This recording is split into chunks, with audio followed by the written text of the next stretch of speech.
l'état d'esprit, il n'a pas changé, hein. Il n'a surtout pas changé. Je suis resté toujours dans le même état d'esprit au fil des jours, au fil des semaines.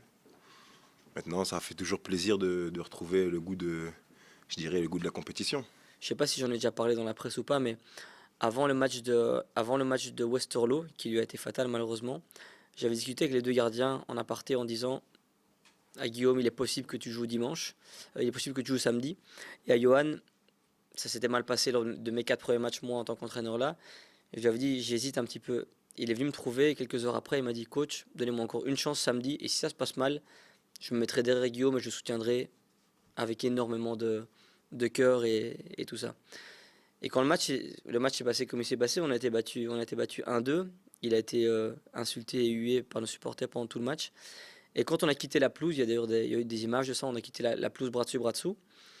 On s'est retrouvé dernier à ce moment-là et il m'a dit, coach, merci de m'avoir donné ma chance, maintenant je vais respecter ce que je vous ai dit. Quand ça vous arrive, eh ben, faut se renfermer dans le travail. Et je pense que c'est ce que j'ai fait, c'est ce que je fais. Et depuis ce jour-là, il a toujours été d'un soutien énorme, tant, tant pour Guillaume que pour Victor. Et franchement, je respecte tout le monde, je respecte lui aussi, tout le monde, mais lui, il a en plus de ça toute mon admiration. Et ça reste un vrai bosseur, une vraie bête d'entraînement. Et grâce à ce comportement et le fait qu'il soit aussi droit et correct envers tout le monde, il a le respect de tout le vestiaire aussi. Il faut juste le prendre comme un match de compétition, un match important, le préparer comme il faut et être prêt dimanche au coup de sifflet, c'est tout. Après, il n'y a pas non plus à tergiverser, hein. On est des professionnels, hein, donc forcément, dans une carrière, on connaît des moments difficiles, des moments de bonheur comme on a pu le connaître aussi. Donc voilà, on est prêt à toute éventualité. On veut gagner le match comme on voulait gagner Courtrai, comme on voulait gagner Wasland.